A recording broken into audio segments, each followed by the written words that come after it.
Welcome to Series 5 of The Life of Letters, a podcast exploring the art, history and future of calligraphy, handwriting and all things letter-related. I'm your host, Laura Edrelin, a London-based calligrapher with a curious mind, continuing this journey to connect with artists, historians, experts and letter lovers all around the world. As the podcast grows, I'm so grateful that this season is once again kindly supported by Speedboat Art, champions of craftsmanship and creativity, helping keep the life of letters thriving across generations. Today, I'm speaking with Kalo, a calligraphy instructor and script tattoo artist based in Hong Kong. Kalo specialises in Engrossers script, Spencerian and medieval illuminated manuscript paintings, and since founding Kalo Make Art in 2015, she has nurtured a calligraphy community through her studio, hosting workshops for over 6,000 students, including teaching at IAMPETH, which is the International Association of Master Penmen, Engrossers and Teachers of Handwriting, and New York Society of Scribes. A huge welcome to the Life of Letters, Carl. Hi, Laura. Thanks for having me. It's so good to have you here. And your bio just is exploding with kind of activity and all sorts of things that you do. You do literally everything. And I've been on your website. You have a shop, you run classes and courses, and you do bottle painting and leather painting and engraving. And you tattoo beautiful scripts onto people. And I just think it's an amazing, diverse business that you have, and you've incorporated script into all these different elements. But I wanted to start with where calligraphy began for you. Sure. I mean, it really traced back to when I was a kid, because my father is, as a hobby, he's a Chinese calligrapher and painter. So when I was young, I always see him, doing Chinese calligraphy and painting. I can smell the ink in the house, So when I was young, he played a big influence in my artistic journey. And I remember when I was writing my homework, and if he didn't like the writing, he would erase everything, and then I have to rewrite it to make it nice. And I remember feeling very upset about it, but I now understand, because this is how I was kind of trained to, try to keep my writing tidy, so that's a childhood interest. But I didn't really, well, I actually did it in high school when I was a teenager. We have this penmanship competition, and I was very competitive. Yeah. So every year I want to be the champion. And I think, because that's, well, not because of the title, but it just gave me an identity. I felt like as a teenager, that's something that I am good at. Yeah. And actually I didn't really continue until 2011, when I turned 30 years old and I started Kalo Make Art. I started as an invitation designer, actually, was doing a lot of wedding invitations. And I had clients asking, hey, can you also do calligraphy, And at that time, I didn't look into it because I was so busy starting up a invitation business. And then just really randomly, one day I was walking in a bookstore. This is in Singapore, actually. I was living in Singapore at that time. And I came across a calligraphy book, bought some simple tools and start, practicing. And that's kind of how I started in 2012. Then I want to keep this short, but someone asked me to teach. I think it's very similar to Nina's experience, because I listened to her, interview with you. Someone asked me to teach, and I thought, actually, at that time, I didn't really feel confident at all, because I feel like a teacher has such big responsibility. But this lady she runs a florist, and she asked me so many times, and I thought, well, if someone was so confident in my teaching, and I should feel more confident in it. So I started teaching classes in her florist, and it just went kind of viral because no one was teaching pointer pen back then in Singapore. 2015, I went back to Hong Kong, moved back to Hong Kong, and I started my Kalo Make Art studio and just fully focused on teaching calligraphy. Yeah. And so that's kind of the journey, how I started. And I didn't start it because I want to be a teacher, but I really enjoy sharing. I just love sharing. Even when I'm not teaching, I'm trying to tell my friends about calligraphy, writing in front of them, things like that. Yeah. Yeah. Oh, I love that. Yeah, inspiring more people to understand Mm. more about what it is as well. And I think, yeah, that's a huge mission for teachers. And when you're passionate about sharing that, that makes an even better teacher, right? Yeah. And then, so at what point did the tattooing with scripts kind of come about? Is that a later part of the business? Yeah, definitely. So when I started 2015, my own studio, it was really like there's such a demand of students who wants to learn. So the business was going really well for, 3, 4 years. And then because Hong Kong, I don't know if you knew, we had in 2019, we have a political, like social movement in Hong Kong, a lot of tear gas flying around, even downstairs my studio. So I lost a lot of students because people were worried about the safety. And then 2020, we have the COVID, and in Hong Kong, we actually suffered for a long time because we had almost 3.5 years of like, having all these social distancing. We can't have like more than 4 people gathering. We have to obey certain rules. So that really, really changed my business model, like in terms of having a lot of in-person classes. And I started teaching online back then during COVID. And then what happened was 2.5 years ago, I start to worry. I'm like, oh, what if my class is just really not going well? I'm struggling to find students and I have to keep canceling classes, which I really love and enjoy, but I need to have an income. After all, we still need to make some money for a living. And then I keep thinking, what should I do? And like my husband said, oh, why don't you do a full-time teaching? But because I've been freelancing in a way for so long, over 10 years, and I don't really want to have a 9 to 5 job. And I thought of tattoo because when I got my tattoo, around that time, 2.5 years ago, my first tattoo, and I remember watching the tattoo artist doing what she was doing because I was like, oh, I know exactly what she's doing, and it just connected. Like when I was thinking what I should do for a new, like a side business or something, so I thought of tattoo. And I actually went back to her who tattooed me, my teacher. Well, she was my teacher. And then I said, oh, can you teach me? And she said yes. So I start learning from her. Yeah. And then, she taught me like some basic skills. Actually, I'm still very kind of, I would say tattoo is like calligraphy. There's so much to learn, so many different Right. techniques, so many styles, so many different type of machines, and needles like our nips are all different. Anyway, I'm still learning, but I'm now doing tattoo in my own studio without my mentor guidance. I'm kind of on my own now. But I love the challenge because you cannot make mistake. Anything else you do calligraphy, you can make mistake, right? But it's on human skin. So the pressure is high, but I'm a person who loves challenges. I like to take on things that, oh my God, can I do it? But it's quite exciting. Get me very excited. Like I get the high from, taking challenging projects. Yeah. So I yeah, that's love how it that. came along. Yeah, that's how it came along. And obviously I'm a calligrapher, so I want to specialize in script tattoo. I can do drawings as well, but I just don't want to. I want to specialize in scripts. So there's something special about this tattoo service that I offer. I love that. I haven't got a huge amount of knowledge in this area, but I think what I would normally see is, you have a calligrapher or a designer who will create the artwork or the words or the design of the letters, and then a tattooist or tattoo artist would then recreate that. And what you've Mm, got is this dual skill here where people can go in, have exactly what they want designed by you and then tattooed by you onto them. And mm, that's a really special, really unique experience because you're bringing these two art mm. forms together. And I think that's incredible. Have you got a favorite one that you've done?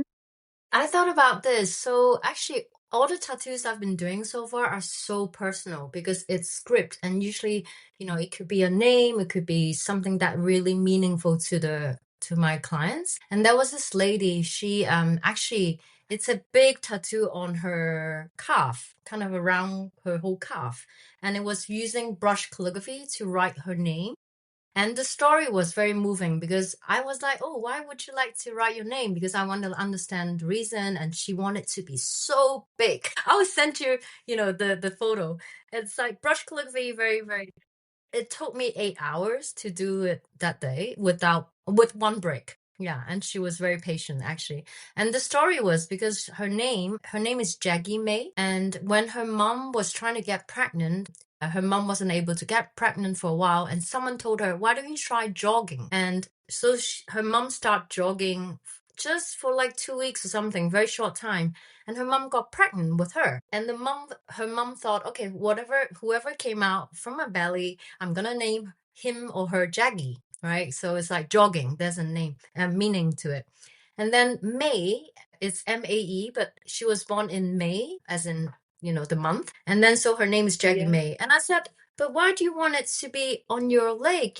She said because the whole life she's been looking after her family, and she always prioritized them. So the leg represent the bottom, like she always put herself last, but also represent the strength and the power she has because she used to do karate. So it's all kind of come along like a very nice story, and she wanted to be bold and to represent her strength. And sadly, I remember she told me that because all her family, like close family, not around anymore, like they passed away, so she decided to do that tattoo in honor for the parents. So that was really meaningful. And yeah. Wow. And I bet there's just, I mean, when it comes to tattoos, it is such a personal story, a personal journey. It's something that you are permanently holding on to or celebrating, or, all those things that come with the idea of mark making onto a body. Mm, How does the sort of process work then? I'm kind of imagining that you design mm. the letters, and do you do that in pencil? Do you do it in brush pen and then check with the client? And then how do you then recreate that? Yeah. No, so usually what happens is someone's interested to do a tattoo in script. First of all, I need to know, what is the words, or what are the sentences, and then the location of it. And then I will ask them to share with me what kind of style of calligraphy they want. So sometimes if they have no idea, I'll provide, what I can offer. I can do broad pen, I can do pointed pen, brush calligraphy. So usually they have this concept for me. Okay, I like brush style. Then I will do a couple of writings, and then because I need to know the body part as well, because the design has to flow well with the body part, right? It's not just like a sticker that you stick it on. So for example, the one that I just mentioned, because it go around her calf, so I actually invited the lady to come to my studio so I can measure it, and I actually use like a thinner tracing paper to go around her calf to do some mock-up, so I have an idea of how big, things like that. So it's very bespoke and very personal. And the process usually is like maybe like a week before the actual tattoo happens. I think if you actually talk to most tattoo artists, they don't provide the design like way in advance. The reason I asked, I was curious. I was like, oh, why is that? Because they said, well, first of all, sometimes they worry people will take your design and do it elsewhere, especially if maybe a deposit is not left. For me, that's not my biggest concern because, I, but it's interesting when I heard that. I was like, oh, it kind of makes sense. Because when I got my first tattoo, I sent my design to my tattoo artist, and she didn't finalize the whole thing because I want her to add a little bit of her own element to my design, Right. and she only sent it the night before, and I thought, wow, why is it so last minute? Anyway, so Mm, the process is interesting. always quite close, and sometimes I even get like clients just come up to studio, and then we'll draft the ideas together. Like I write various one, and then she will pick on the spot. He or she will pick on the spot, or things like that. Yeah, and because it's such a what for me is very personal, especially when they come up with meanings, because so far actually all my tattoos has meanings to it. Like I've not done anything that, oh, I just like that, because I guess at the end it's a word, right? So any word that you put on your body has the meaning. Yeah. Yeah. Yeah, you're right. And is it always in a language that you know? Have you done any in different Actually, languages? I have done Japanese. I have done Chinese characters. The Japanese one is quite interesting because the gentleman he came, he had a black belt, and when they get a black belt, then they have the Japanese name on the black belt. So he sent me the photo of the black belt. So I would use a brush and mimic the writing. and then tattoo on his leg. Yeah, it was another big tattoo I did. It turned out to be very nice. Yeah. And people who read Japanese can tell it was his name. Oh, amazing. I love it. Everyone's getting their tattoos on their legs. This is a trend, obviously, you've started. So can you tell us a little bit about the equipment? So you've got your design now, and it's tattoo making day. And they're obviously there for however long it will take you. And I presume, as you said, like it could be 8 hours or it could be fairly short, probably not that short, because actually writing any words must be quite a lengthy process. How does it work? I'm thinking the only way I can kind of measure it or think about it is having a bullet tip pen and you're sort of recreating the thick strokes and thin strokes if it's got a brush script. Yeah. So once I have finalized the design with the client, we have this printing paper in tattoo. You can actually print out like a stamp, a stencil we call it. So you can stencil on the body. So before the client get the actual tattooing, when he or she came to my studio, I will stencil on the body part that he or she wants to have it tattooed. They would check whether they like the size of it, the placement of it. Sometimes they change the size suddenly. Oh, I actually agree that I want it to be bigger, so I will make the stencil bigger. So from my original calligraphy, I will Photoshop or use Illustrator to fine-tune the details and change the sizes so I can print out the stencil. So it's not so much. I mean, there are times I've seen tattoo artists that freehand on the body, like maybe using a Tombow brush pen and then tattoo on it. I haven't got this experience yet, but I've seen other tattoo artists doing that as well. So there's always a stencil and people know what they're getting because even they see the design, they will see the stencil, which is like, I guess like, yeah, it's a kind of purple color. It mimic the outcome of a tattoo. Okay. And Mhm. I'm asking all of these very basic questions because I don't have a tattoo and I've never seen a tattoo Yeah.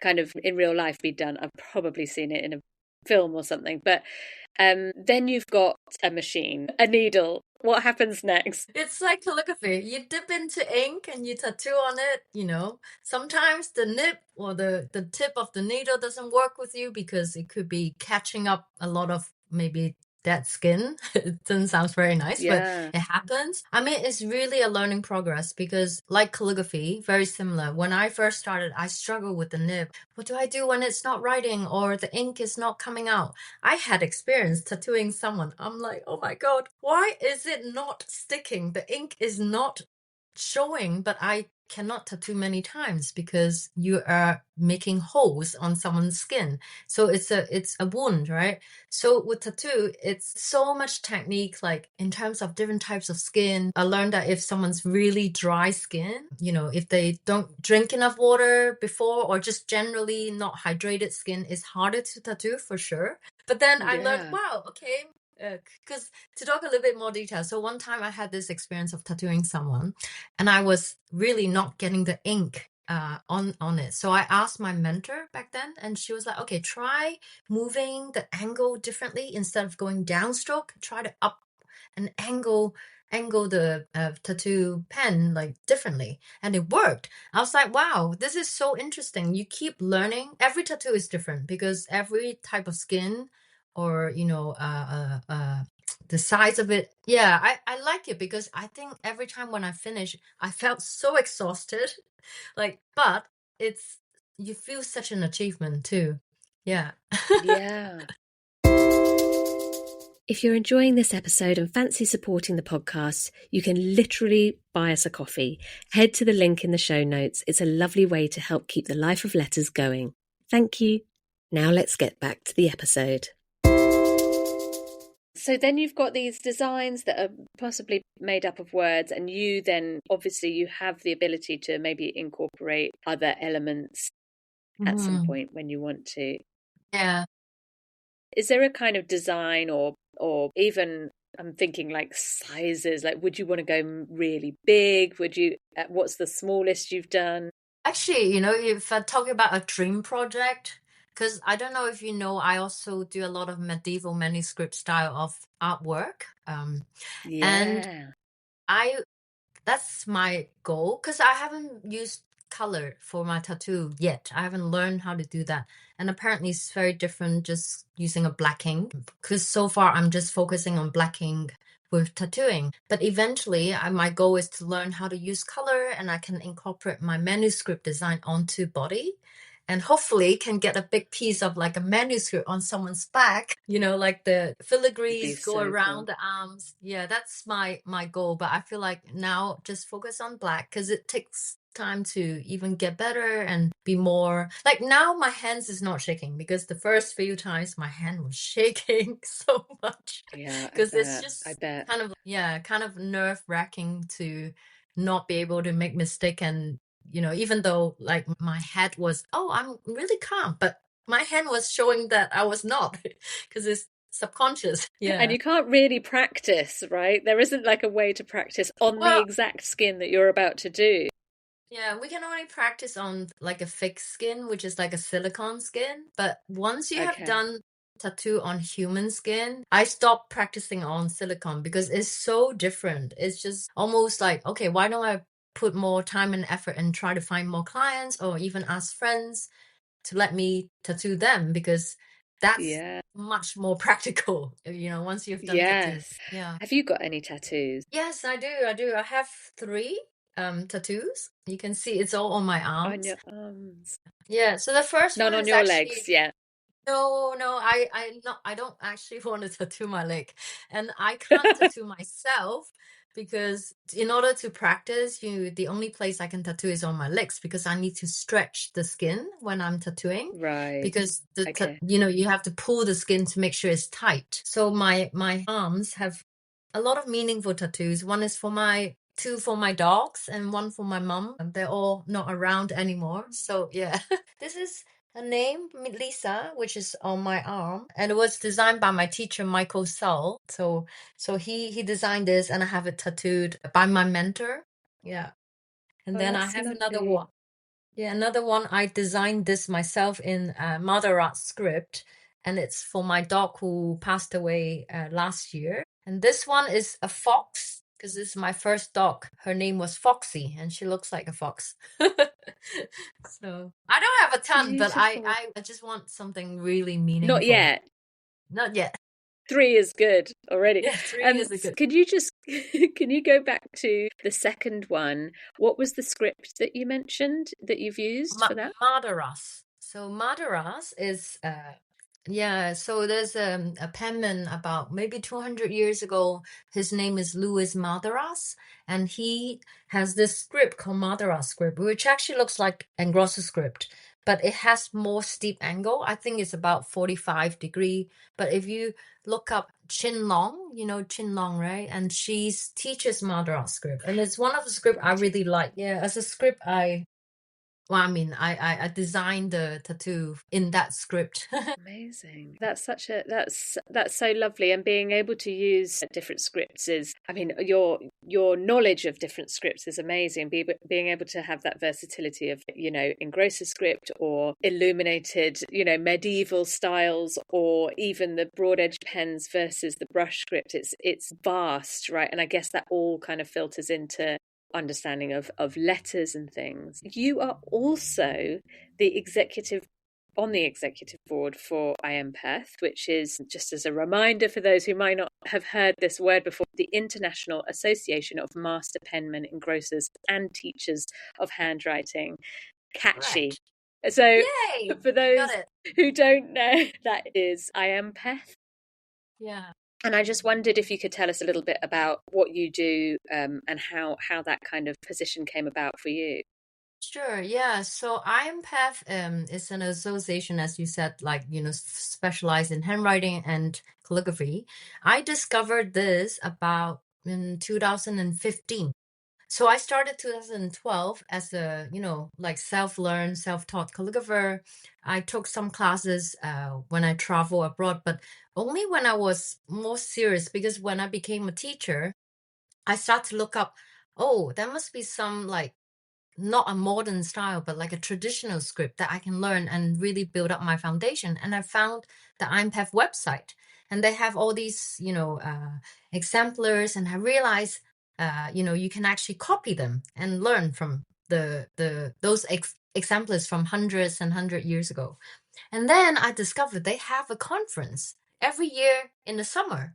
So in 2016, which is exactly 10 years ago, I attended my first conference at IAMPETH. And I remember the reason I bring this up because IAMPETH is such a big part of my calligraphy journey. I went there not knowing anyone, and was the only person from Hong Kong, and probably, well, not actually the only person from Asia, but Huang. I don't know if you know him, Huang. He's from Vietnam. He was at the conference as well. So there's so many like people that I've seen that work on Instagram, because Instagram really blossomed around 2011 and 12 for calligraphers. And IAMPETH at that time started to have more younger generation going to the conference. And not knowing anyone, I was so nervous. But at the end of the conference, 1 week later, I made friends with most people. And then I felt, oh my God, this is my home. This is my family.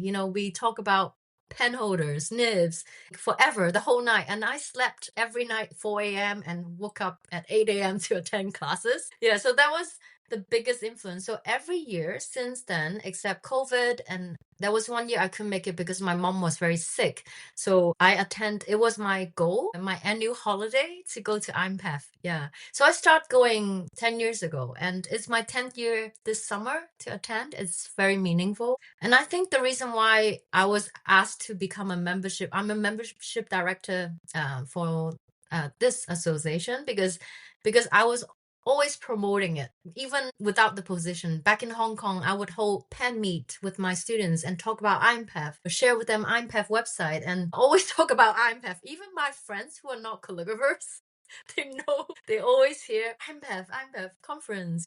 I think that was why. I never asked why they asked me to become the membership director, and that was 2023. So my role is to try to promote it to wider audience, try to answer. A lot of my job for the association is answering people's questions through emails, because there's a lot of membership. Like, let's say it can be as simple as people cannot even log on to the website, to membership fee, to, oh, what does the conference do?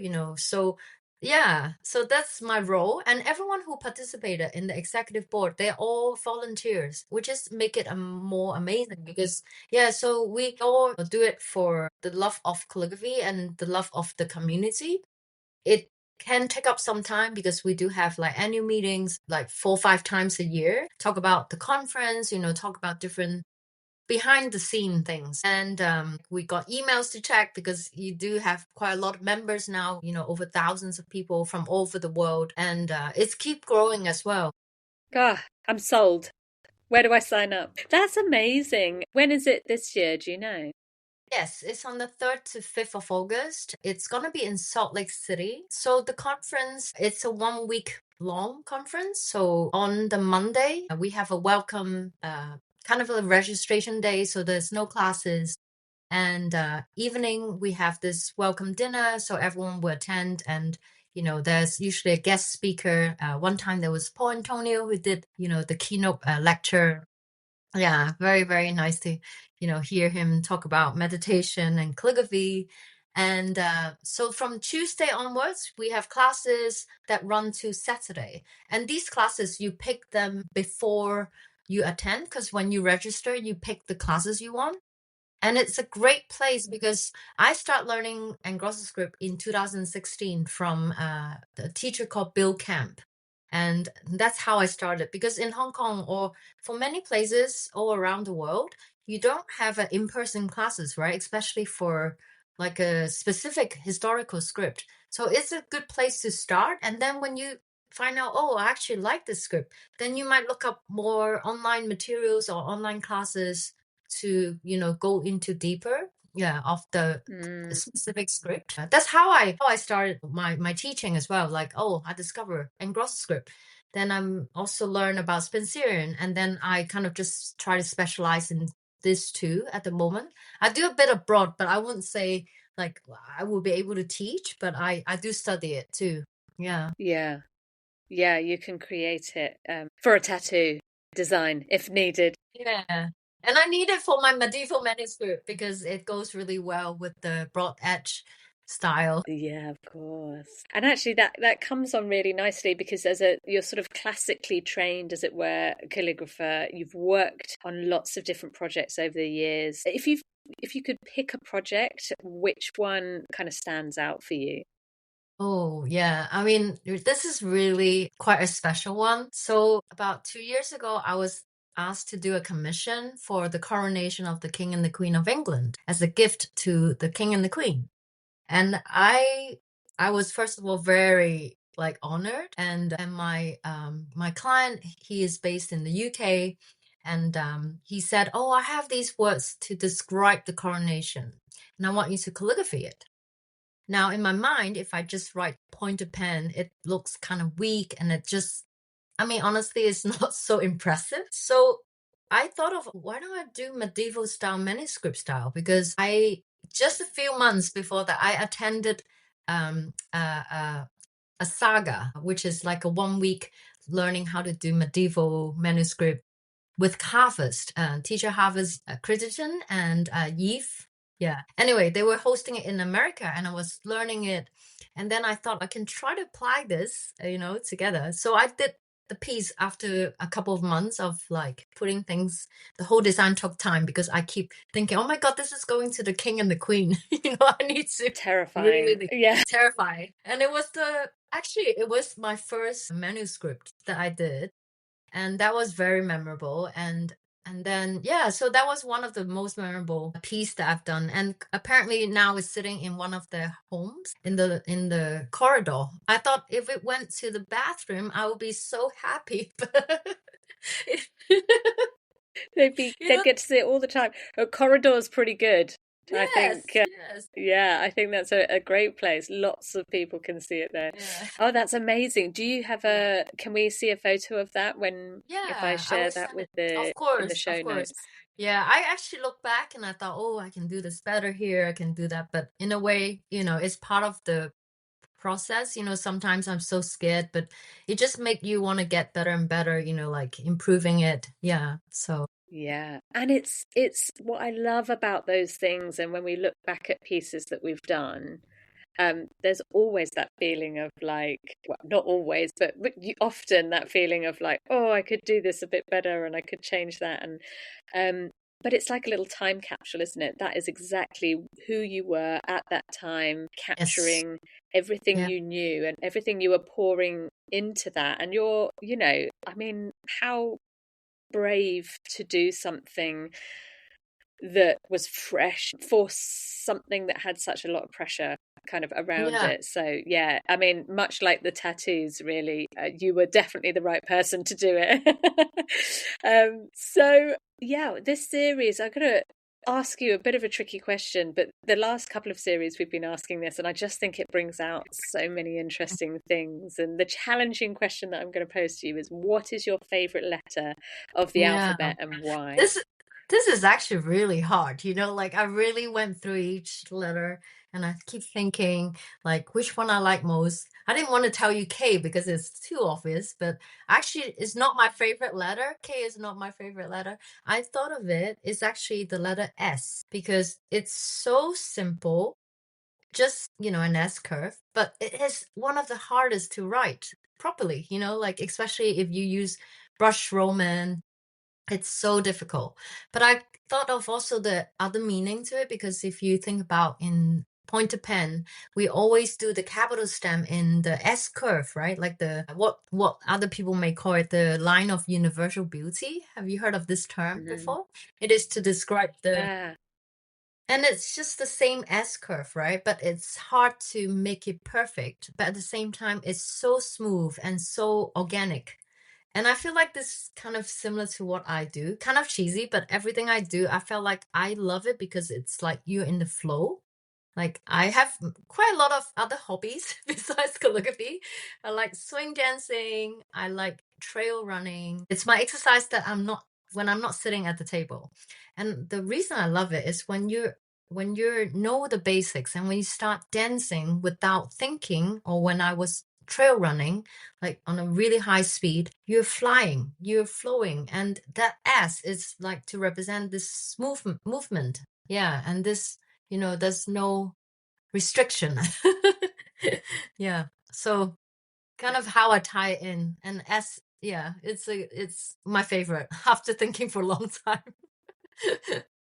I love it. And what's even better is that if you hadn't thought of it before, hopefully the question has made you discover something about the letters that you do love and why you love them and what they mean to you. And I think that's great that you can be exploring that as well, but we get to hear it fresh off the cuff here. Kalo, thank you so much for talking to me today. I just want to let people know that if they want to find out more about you, they can visit kalomakeart.com or connect with you on Instagram at Kalo Make Art and Kalo Make Tattoo as well, right? So you've got the dual profiles on Instagram, but as always, we'll put all the details and the links in the show notes, and we'll try and get some of the images in there so people can have a little look through about, especially when there's so many things to explore.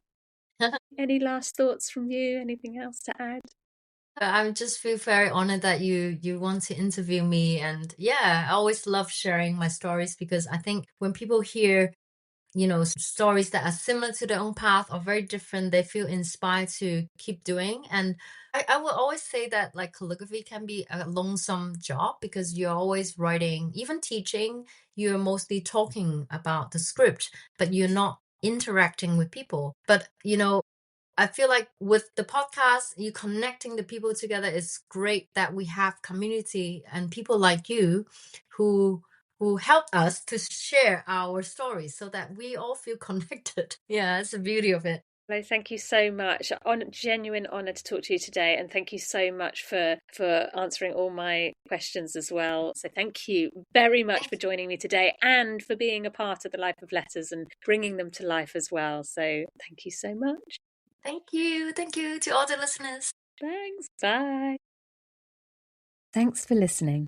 Series 5 is made possible by my wonderful producer Heidi Cullett and the support of Speedball Art, whose commitment to high-quality tools and creative tradition continues to serve, partner and deliver to artists all over the world. If you enjoyed the episode, don't forget to subscribe and leave a review or share it with a fellow letter lover. And until next time, keep listening, keep creating, and keep celebrating the life of letters.